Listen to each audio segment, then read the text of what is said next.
गौतम बुद्ध के प्रिय शिष्यों में एक ऐसा शिष्य भी था जो बहुत आलसी था, परंतु वे उसे भी उतना ही स्नेह करते थे जितना अन्य शिष्यों को करते थे। एक दिन गौतम बुद्ध ने उस शिष्य को एक कथा सुनाते हुए कहा, किसी गांव में एक ब्राह्मण रहता था। वह बड़ा भला आदमी था, लेकिन साथ ही काम को टालता करता था। वह यह मानकर चलता था कि जो कुछ होता है भाग्य से होता है।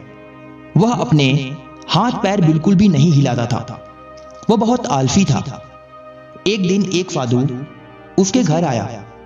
ब्राह्मण और उसकी घरवाली ने उसका खूब आदर सत्कार किया। साधु ने चलते समय खुश होकर ब्राह्मण से कहा, तुम बहुत गरीब हो, लो मैं तुम्हें पारस पथरी देता हूं।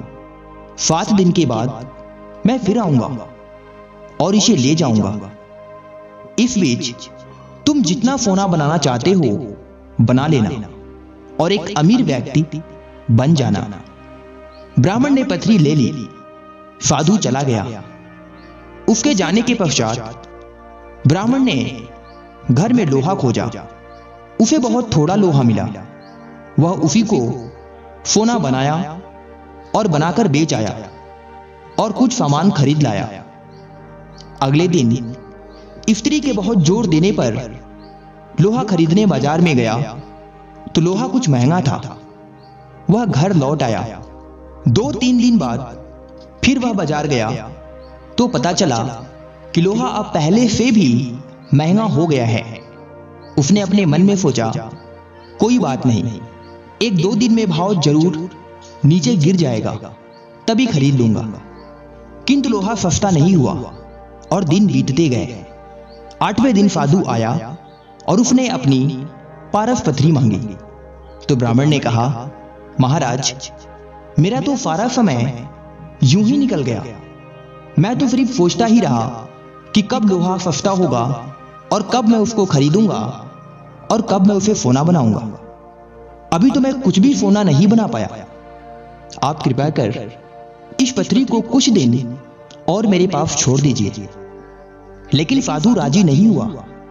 उसने कहा, तुम जैसा आदमी जीवन में कुछ नहीं कर सकता। तुम्हारी जगह अगर कोई और होता तो कुछ ना कुछ जरूर कर डालता। जो आदमी समय का उपयोग नहीं जानता वह कभी सफल नहीं होता। ब्राह्मण पछताने लगा, पर अब क्या हो सकता था। साधु पथरी लेकर जा चुका था। अब पछताए होत क्या जब चिड़िया चुन गई खेत।